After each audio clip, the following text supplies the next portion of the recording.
These are some great leveling tips for anybody who's playing Path of Exile 2. So first off, one of the most important things is that you want to make sure that you're choosing the right class. As you can see here, we've got Ranger, Warrior, Sorceress, Witch, Mercenary, and Monk. Each of these classes has multiple ascendancies. You can see that there's specialized points that you can use in the middle of your passive tree. Each ascendancy is different and has different strengths and weaknesses. One of the important parts about choosing your class is that each class is going to have a different spawning point on this passive tree. For example, the Witch and Sorceress spawn up at the top, Monk is in the top right, Archer's in the bottom right, Mercenaries at the bottom, and Warriors in the bottom left. Now there's a couple of different reasons why your starting location is fairly important. First off, to get from one starting location to another, you're talking about several additional points that you're going to have to spend. And you're limited to only about 120, so sacrificing 10% of your points just to try and travel over to the next area is not advised, even if there's cases where that might be useful. Defensively, on the top, you're mostly going to be focusing on energy shield and mana stacking for survivability. In the bottom right side, you're mostly looking at evasion, and there's also a new mechanic called deflection. And in the bottom left, you're mostly looking at stacking life, armor, and there's also block. Now, so far in the game, I'd say that the most powerful option has usually been energy shield, and that's often layered with something like evasion. And if I had to say what the weakest part of the tree is right now, it's probably the bottom left, but if you like playing warrior, there are options for you to get your survivability. Also, when it comes to damage, which part of the tree you start on is fairly important. So for example, at the top, you're going to get mostly stuff for spells and elemental damage. There's also some stuff for curses, minions, but you get the idea, it's mostly caster stuff at the top. As you start moving down towards the bottom right, you're going to get more stuff related to projectiles, things like grenades, pierce, and more specifically focused into things like poison or lightning damage. As you get to the bottom left, you're getting things like melee skills, and down here you're going to focus more into fire damage. But there's also things like totems, and fire damage is not your only choice. There's plenty of general nodes that focus on things like two-handed weapons, or bonuses to stuff like slams and aftershocks. But if I really had to simplify it, I'd say bottom right for projectile attacks, bottom left for melee, and top middle for spells. I highly recommend going through and reading each and every ascendancy and getting an idea of what they do. That way you can make a better choice, because your ascendancy is going to be one of the most important things you choose. But keep in mind that whatever class you choose, you can alternate between any of those ascendancies, so you're not completely locked in. Next up, it's going to be pretty important that you choose a good leveling build. My early recommendations would be doing Rolling Slam into Bone Shatter. The Rolling Slam can proc your Prime for Stun, which is a little white orb you'll see on enemies, and then your Bone Shatter will stun them and do a bunch of damage in an AoE. And I've used this all the way through the endgame, so it's a good option no matter how far you get. Just a little wonky because you have to Prime for Stun correctly. Another good choice early is Explosive Grenade, which you can pair with Expedite and Scatter Shot, which will make you shoot 3 grenades at once and do a big AoE. This is great for enemy clearing, so all you'll have to do is have a good single target option on top of that. But if you'd prefer a bow, another good skill is Stormcaller Arrow. And with this one, you can just throw on as much damage as possible, like concentrated effect. And these are like sticky bombs you'll shoot onto enemies and they'll explode after a short delay. Don't be shy with playing around with all the different skills the game has available, because every class can play with every skill. And as you can see, there are a lot of options, and that's not even counting the support gems that change your abilities. Also, there's 2 gems that are particularly good early on for helping deal with AoE, and that's Contagion, which you put on enemies, and then when you kill them, it'll spread to enemies. So that's a really good choice. But another popular one is Frost Bomb. This one also blows up after a delay, so usually cast it in front of you and then run enemies onto it, and they'll die. One way or the other, you're going to need some type of AoE clear early, and these are both good options, but you'll drop them as soon as you have something better. Another important thing in the early game is having a strong weapon. When you first get to town, you have the ability to sell whatever items you have on you and whatever items you picked up from the boss, and you can go to Renly, and here you want to look for a two-handed club. You may not always have the option, so in that case you can either go for a quarterstaff or a crossbow, but two-handed weapons are great for killing bosses purely through your basic attacks. That means you can use your skill gem for AoE, and you'll just use your basic attack for killing the bosses. Simply attack and dodge attacks. Keep in mind that your shop refreshes with every level, and there's also benchmarks like every 10 levels or so, which will open up new categories of base weapons, and that also works for boots, which will have higher movement speed the further you get. As you're playing through the game, make sure you're getting all of the additional bonuses. You can see them on these icons on the map, and there are especially important ones that give you permanent bonuses that are extremely useful stats. For example, this loot in Una's hut will give you 2 additional passive points for your skill tree, and Renly's workshop here will give you access to the salvage bench, which is pretty important for getting some currencies. Now, I should probably mention that early on, there's 2 very important things. One, in order to equip certain pieces of gear, you're going to need base stats. So dex items need dex, strength items need strength. It's pretty straightforward. But you have to make sure you have enough to equip your important gems and armor. But you don't want to blow too much on these attributes, so try and stick to things that synergize with what you're going for. But it's also important early to get some increased damage. So whatever your damage type is, for example here I've got projectile damage, these are additive increases that go together into one multiplier. So for example, I've got 8%, 8%, and 10% here. So it's a total of 26%. But especially the bigger ones called notables are going to provide you a lot more damage. So make sure you're keeping your eye out for anywhere that you can get more damage. Obviously, if you're following a build, you don't have to worry about this. Now, as you play through the game, you're going to get random currencies such as Orb of Transmutation and Augmentation.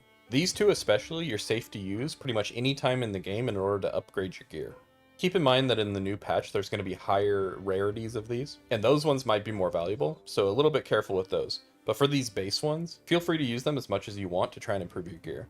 If you're not familiar with currencies, all you got to do is right click it and then click on the item you want to upgrade. Obviously, I can't upgrade this one because it's already rare. But for an example, I could upgrade my potion.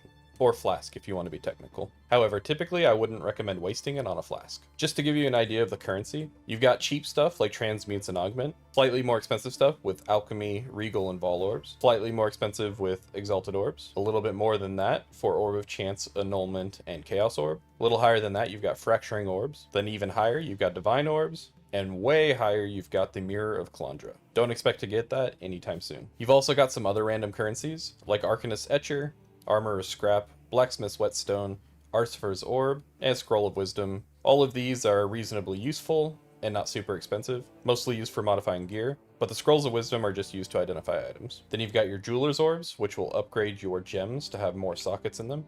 As you can see here, this one's maxed out, whereas these are how they started with only 2.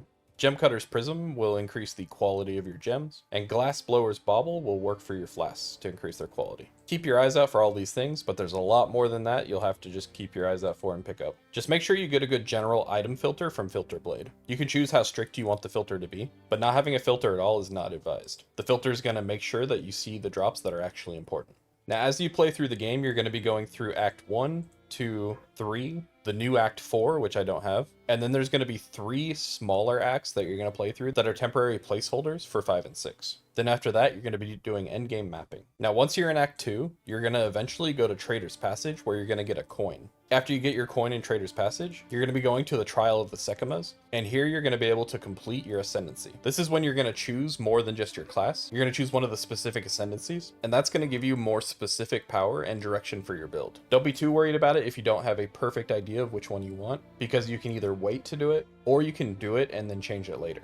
I usually like to go and do my Ascendancy right after getting the additional skill points from the Snake Boss and Keth. And then later in Act 3, you're going to be finding the Trial of Chaos, and this is where you're going to get your next Ascendancy. Again, I recommend getting it as soon as possible for the additional power, because each 2 points is about 20% damage. Now, if you want to have an easier time in Act 2 and 3, you're definitely going to want to go for Lightning Resist and Fire Resist. Particularly Lightning Resist for Act 2, and some extra Fire Resist for Act 3. Don't forget that as you're playing through, you can check the shop regularly, and here you can type things in, like Lightning Resist, and you'll see the items highlighted that you're interested in. I definitely recommend looking for movement speed, because movement speed boots are going to help you get through the game even faster. However, they did add a sprint mechanic in the game, so that's going to help out a little bit. As you're going through the game, it's always advisable to kill rare mobs. They're going to give you the most loot and the most experience. Next down from that's going to be magic packs, which you can also kill, but I wouldn't go out of my way for them. And white mobs you can basically skip entirely. However, it's always useful to kill big groups of enemies whenever they pile up with a quick AoE. And when you're fighting unique enemies, make sure you're using that dodge roll whenever you need to.